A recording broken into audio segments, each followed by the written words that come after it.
Hello, good people of the internet. This is Jed from Your Guitar Academy. Today, we're going to be talking about how to play like Derek Trucks and how to play in the spirit of Derek Trucks. So first things first, let's talk about tuning the guitar. So we're going to tune our guitar into an open E tuning, which sounds like this. So basically, if we're usually tuned in standard tuning, it's going to be as if we were playing an open E major chord like this. So we're going to tune the G string up to a G sharp, so it will sound like this. We're going to tune our D string up to an E, so that will sound like this. And we're going to tune our A string up to a B, and that will sound like this. And if you play all of the strings open, it will sound like this. So let's talk about the kind of slide that Derek Trucks uses. So he uses a blues bottle or a medicine bottle slide, which looks like this. So it's a closed-ended slide, and it's made of glass. So when it comes to playing slide guitar, there are different materials that slides are made of. So there are metal slides and ceramic slides and glass slides. And Derek Trucks uses a glass slide. The difference with them is usually the tone. So with a glass slide, you have kind of a warmer, smoother tone, as opposed to maybe like a brass or a chrome slide. They're a little sharper and edgier. I favor the glass slide on an electric guitar, but if I was playing acoustic, I might use a metal slide or a ceramic slide.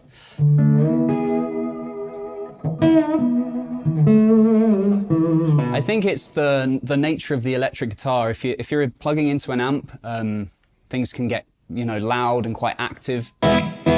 So it's already got quite a snarl and a bite to it. So playing with a glass slide can take that edge off, or at least not add too much on the other end of it. So if you want to kind of play a bit softer, you can do so with a glass slide.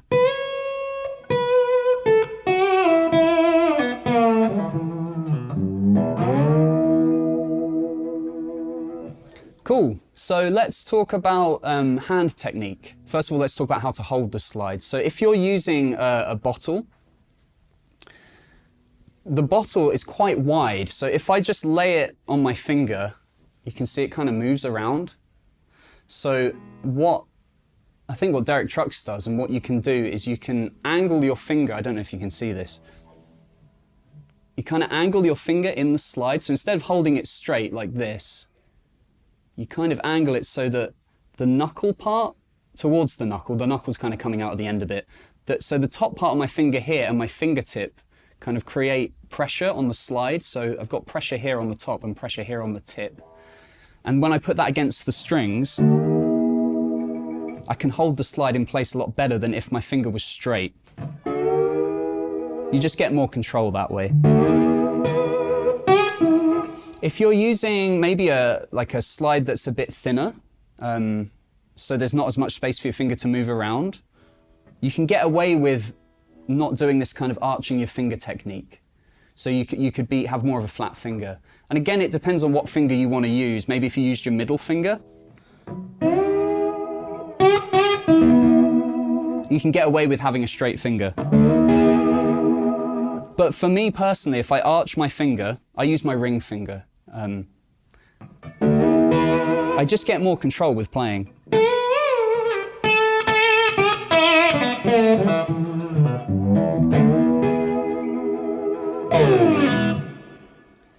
Another thing that we want to pay attention to is placement of the slide. So if we're playing single notes across one string, so if we take this top E string and we played a major scale,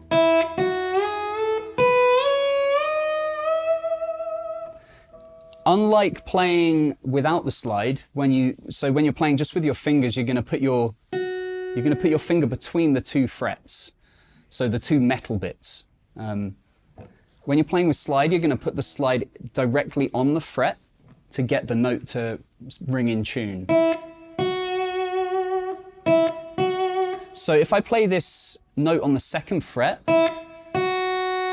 I have to place the slide exactly on, like over the metal.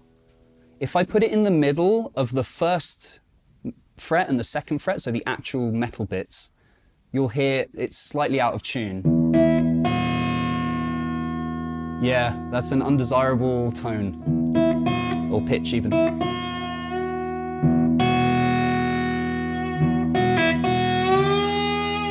And that's the same all the way up, so. But one interesting thing is the major third on the guitar is actually out of tune. It's the same with pianos. That's to do with tempered tuning. But the nice thing about slide is if you very slightly flatten the third, you can get it so that it's pure.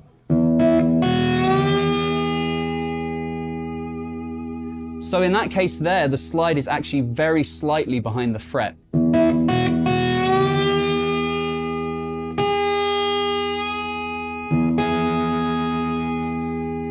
Yeah, you can hear, when I put it directly on the fret, you can hear the wave frequencies fighting against each other. So if I go...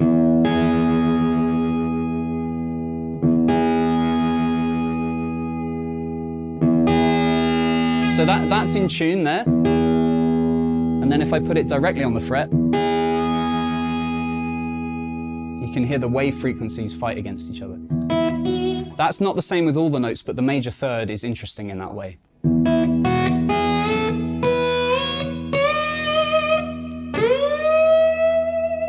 So that might be something that you're not used to. It's unusual. You've got to get used to, instead of playing in the middle of the fret, play dead on the fret.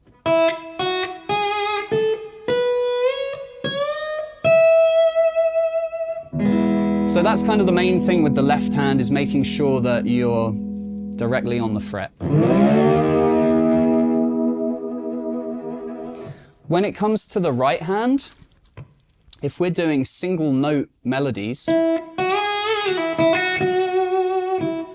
in this case, so I'm going to be using my fingers and my thumb to mute all the other strings.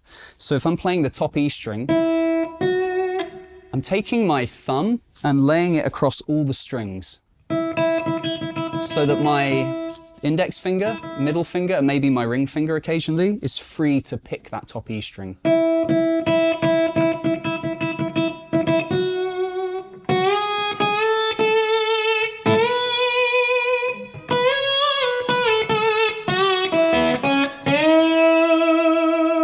Okay, so what I did there is when I changed down to the B string, and my thumb was resting right on the B string, and as I hit a note on the B string, I used my thumb to pluck it. So I went...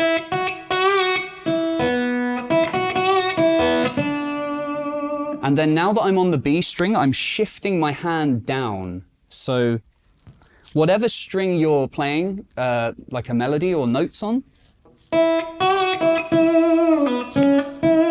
you want that string to be open. So let's say we're playing the B string. I want my thumb resting from the G string downward. So on the G string, D string, A string, and E string, so that I can pluck the B string with my fingers. And then I'm actually using my ring finger to mute the top E string.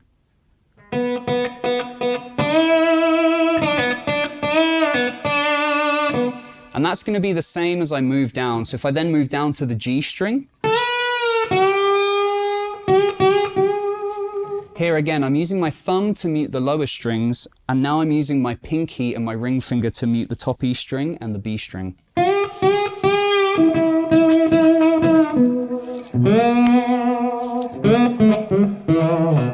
As I get lower down playing the lower strings, the same technique applies. So if I'm playing there the D string and the A string. So my pinky on my right hand is resting on the B string and the ring finger is resting on the G string. So this top E string is actually open, but because we've muted it, it's not making any sound.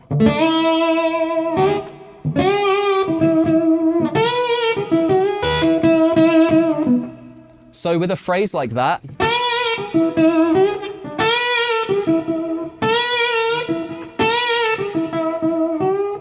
what I'm doing there is I'm using my middle finger and my index finger, and then my thumb.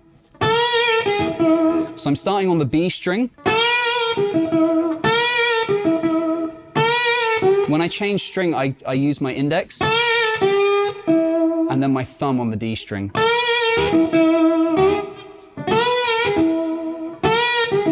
So sometimes you kind of open the hand up a bit to play maybe 2 strings instead of just one. Because that phrase is finishing on the D string, so my thumb kind of wants to be there to finish it. Cool. I think to really give the slide playing some character, vibrato is really important. And there's lots of different ways you can approach that. Again, you can approach it like a singer's vibrato, or you can make it slow, you can make it fast, you can make it wide. That's something to play around with. So it almost makes me think of Hawaii, actually, when I think of that kind of wide slide vibrato.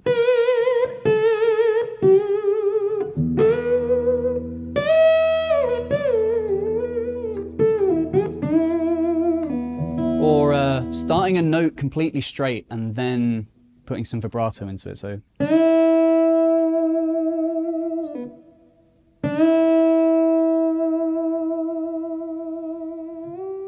I think if you want to try and get like a sound like Derek Trucks, if you want to sound like him, get a phrase like.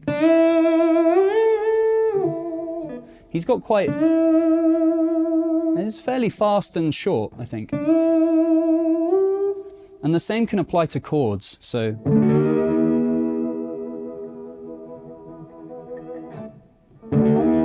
I think that might be a good way to practice it, is if you play at the 12th fret, hold it completely steady, and then practice just going backwards and forwards, so it's completely different from if you played with your finger. Instead of up and down, you're going left and right. But if you get that right, you can just sustain that.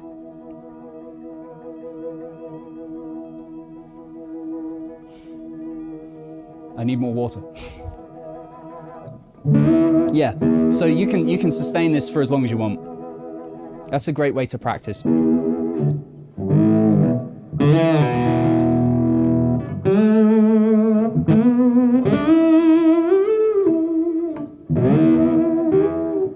So with regards to amp settings, I think Derek Trucks he's got an SG, and he's plugging into usually like a Fender Twin, I think.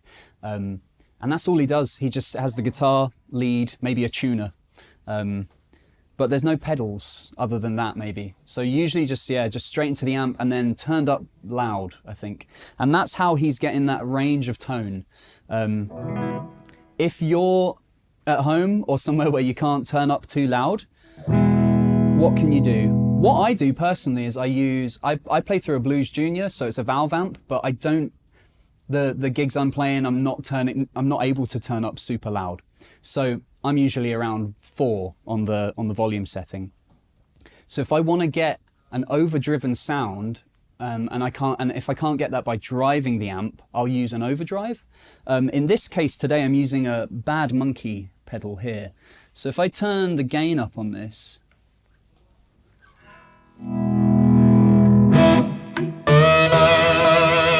you can kind of imitate that sound of like having an amp driven really high. So, and if you want to go down to a quieter sound, just use the volume control on your guitar. So.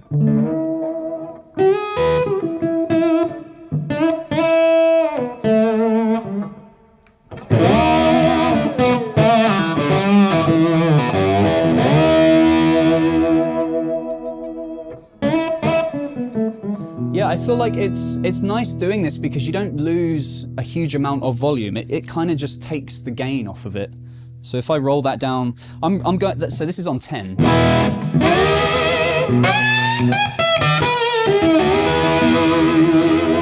You know, for that heavy, loud stuff. And then if you want to clean it up, I'm rolling it down to like 3 or 4. And I'm also playing a bit softer with my hand. So.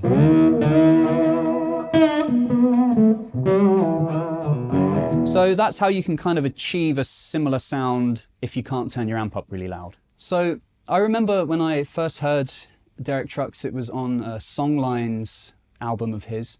That was the name of the album, Songlines, the Derek Trucks band. And the first track was called Volunteered Slavery, and that's a cover of a Roland Kirk song.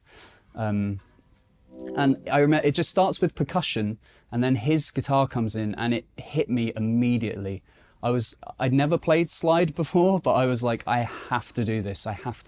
I went out and bought a slide and just started teaching myself how to do it. So an example of that, I think that's the first phrase of the song.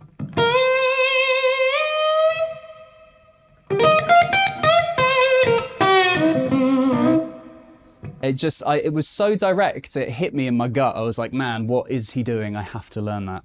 So some things that I started looking at, and I kind of taught myself. So some phrases that I started with were things like that. Now what I'm doing there is sliding up to the root note. So I'm in the key of C here. So I'm going from the minor third. I'm going from the minor seventh, sliding up to the root note, and giving it a bit of vibrato. So vibrato is actually slightly different with the slide. Instead of up and down, we're going side to side. So that's one thing that takes a bit of time to learn how to do if you've not done it before. So in fact, that's one of the first things you could do. You could take the root note, you play it, and you just gently tease it up and down.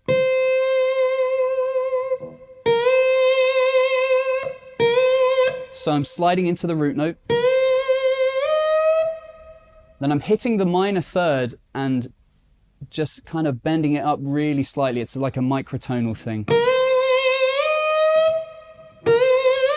The thing with the slide is it kind of forces you to listen. It forces you to train your ear. There's a certain amount of like looking at the fretboard you can do to get in the right place, but really to get the sound, if you focus on the sound,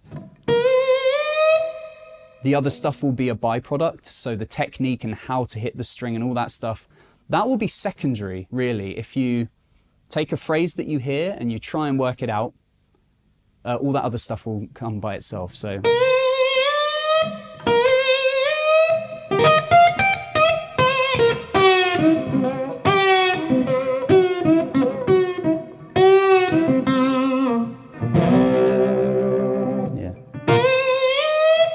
Another phrase is this. I think I spent about 2 weeks on this one phrase. So one thing I found was I would get the intonation maybe after like a few days of trying this over and over. I'd get the intonation, and then if I took a break for a day or two, I would come back and I would have completely lost it. So I think it took me, I don't know how many weeks until I could leave the guitar alone and then come back and be like, oh, I've still got the intonation. So if slide is something you want to pursue, then be patient with it. So in this position, I'm kind of using, if you know your pentatonic shapes, it's the first two box shapes. So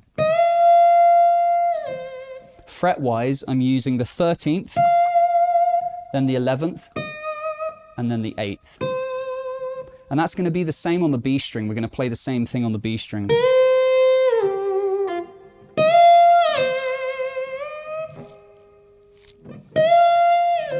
So what I'm doing here is I'm starting on the 13th fret, I'm sliding down to the 11th, and you stop there just for a brief moment.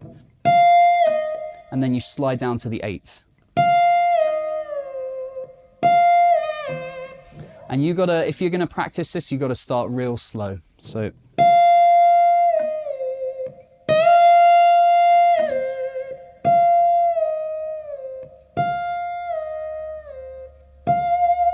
I think I would just practice doing that over and over, so.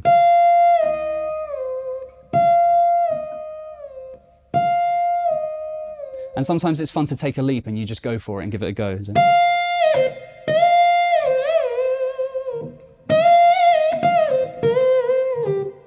So you can play that phrase on the top E string, and then do the exact same phrase on the B string. And it's the same frets. One difference is I'm sliding up into the root note. So actually, I'm doing that on the top E string as well, so I'm sliding up into the 13th fret.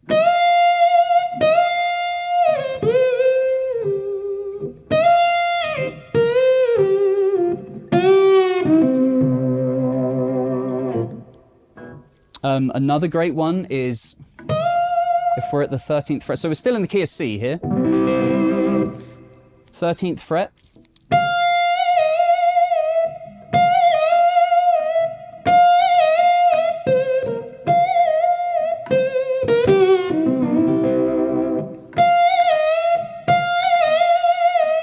So what I'm doing here is some microtonal stuff. I'm really just teasing that note on the 13th fret. So kind of bending up. We're not bending here, are we? We're sliding. So I'm sliding up. Sliding up to the 14th. Back to the 13th. Sliding down to the 11th. Back to the 13th. And then I do, like, I go back to the 11th fret, but very slightly slide it up to kind of get the major third. So we've got...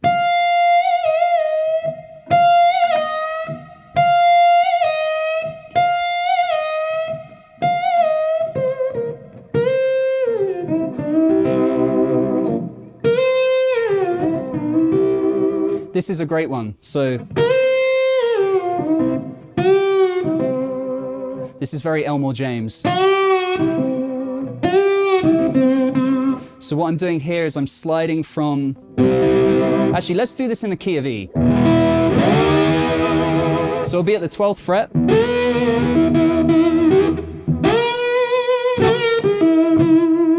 I'm sliding from the 10th to the 12th on the B string.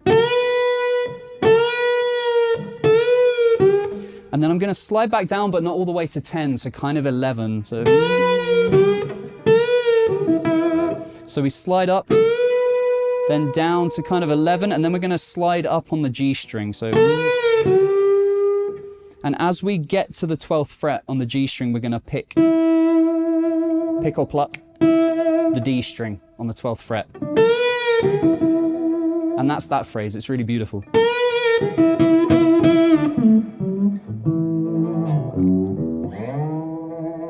And then you get your gospel singer chops out. You could, actually, that's really fun. You can do like a call and response thing. So if you do like...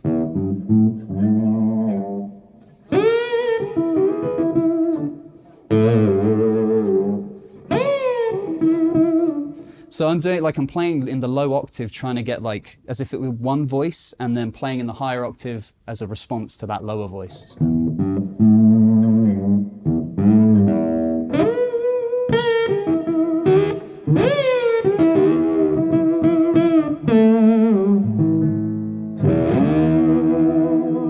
Yeah, that's something to play around with. Okay, so one thing I'd like to talk about are Derek Trucks' influences. I remember hearing him say that I think when he was younger, he was hearing 40%, was it 40% Elmore James and 60% Duane Allman? That was the ratio of players. So those were the two main guys I think he focused on. So if you haven't listened to either of them, you should check them out. So Elmore James was a Delta blues guitar player. He kind of made this famous, this sound.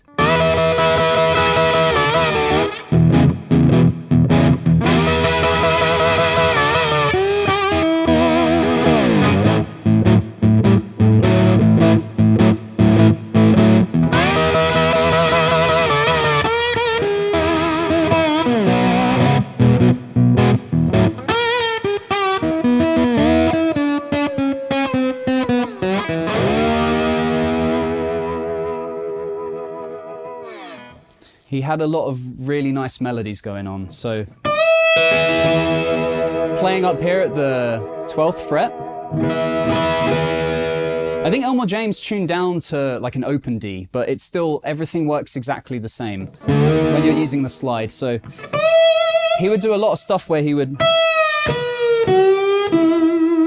go between the 12th and the 10th fret with the slide. So that little phrase there, I'm sliding down on the top E string from the 12th fret to the 10th, and then doing the exact same thing on the B string. And then on the G string, I'm sliding back up to the 12th, but almost more from the 11th fret. So, and then hitting the 12th fret on the D string. So that was a big influence on Derek's sound. And I think that was also a big influence on Duane Allman's sound. So you can kind of start to see where this stuff is coming from. So Allman Brothers wise, if we're playing some Duane Allman stuff, I think there's a bit more movement around the fretboard. So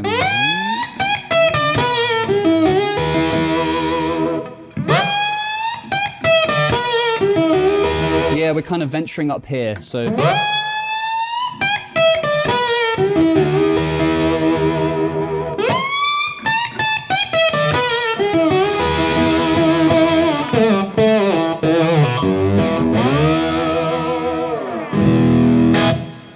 so another influence to talk about is Bukka White. This was B.B. King's cousin, and he was a slide player, and he's got some really, really nice melodies on tunes like Aberdeen, Mississippi Blues.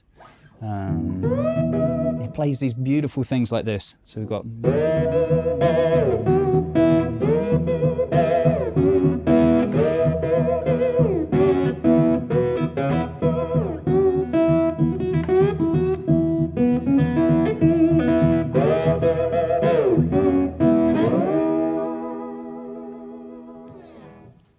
So you can hear a lot of where Derek Trucks got his sound from. What's happening here is I'm playing at the 12th fret, and I've got a steady low E string going on the whole time. So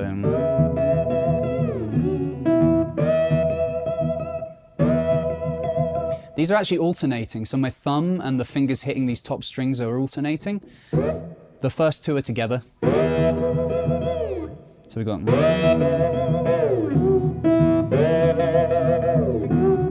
And then I'm going down here to the 2nd fret. I'm sliding up from the 2nd to the 3rd, back to the 2nd, and then hitting the open string. So.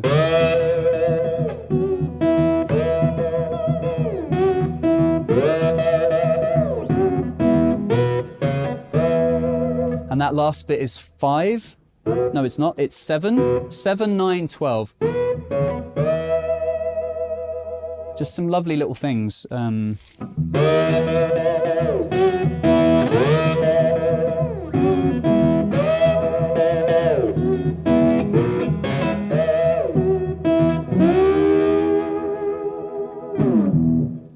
I think some other influences would be the sacred steel tradition. So that was coming from the black church in America, and they were playing lap steel guitars. So they'd have, if you don't know what a lap steel is, it's basically a guitar that's on your lap. Some of them have different numbers of strings, so some have 6 strings. I think it's traditionally 8 strings are on there, and it's kind of tuned, I think, to a similar tuning, so like an open E, or maybe, I think like a Hawaiian tuning, which I can't remember off the top of my head, but it's kind of like a 6 chord, like a major 6. And in that tradition, I think when they started playing, they were trying to sound like vocalists. So if there was a preacher singing, they would try and imitate that sound, basically. So when you listen to some of that stuff, you get this kind of vibe.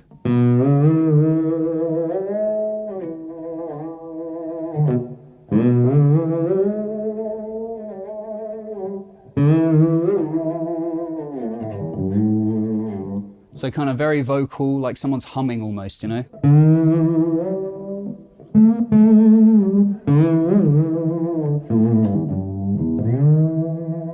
And what I'm doing there, I've rolled my tone off almost completely to get kind of that humming sound.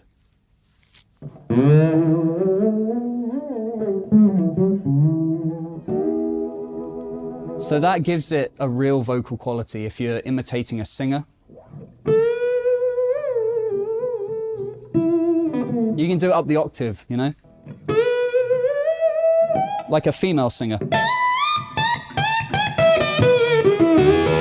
Maybe like Aretha Franklin or Mahalia Jackson, some like gospel singers or blues singers.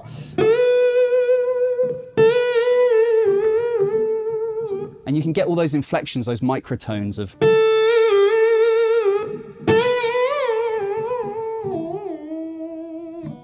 As well, there's the Eastern influence, so the Indian classical music and the Pakistani music.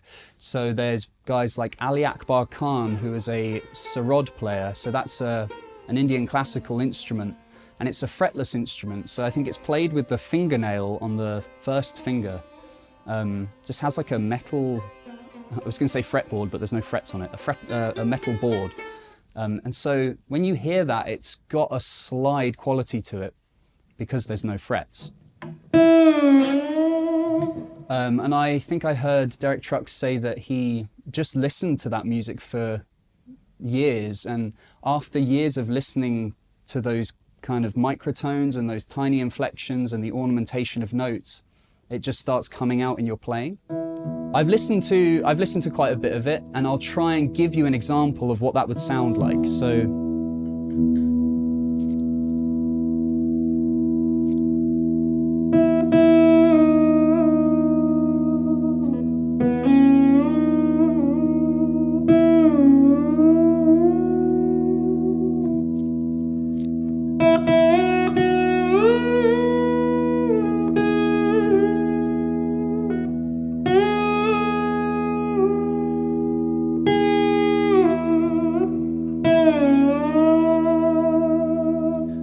little things like that on the, so if I slide up to the major third, I've got this. Or, so what I'm doing there is I'm hitting the major third, I'm going above it, back down, then I'm going to the note underneath it, and then back to it. So we've got major third, up to the perfect fourth, back to the major third, down to the second, and then back to the major third again. So quick, that would sound like this. And little things like that, just sliding up to the major third again, and then sliding into it very slightly underneath.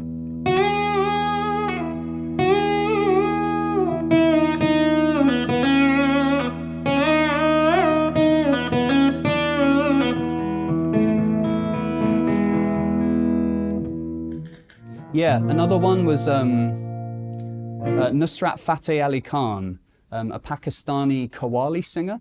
Qawwali music is the like ecstatic music of Pakistan, and they would usually sing like in a chorus of men, and they'd sing these really powerful melodies. One that I think Derek Trucks has played is called Sahib Teri Bandi, and it's a really pretty melody. And I'll give you an example of it, because this was a great one to learn.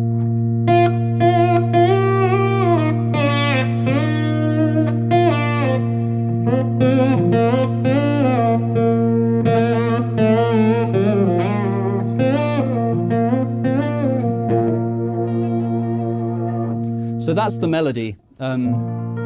Really interesting because it actually changes mode. So it starts...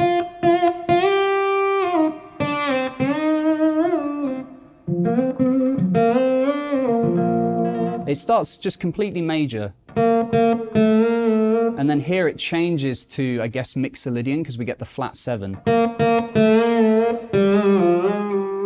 So that little phrase,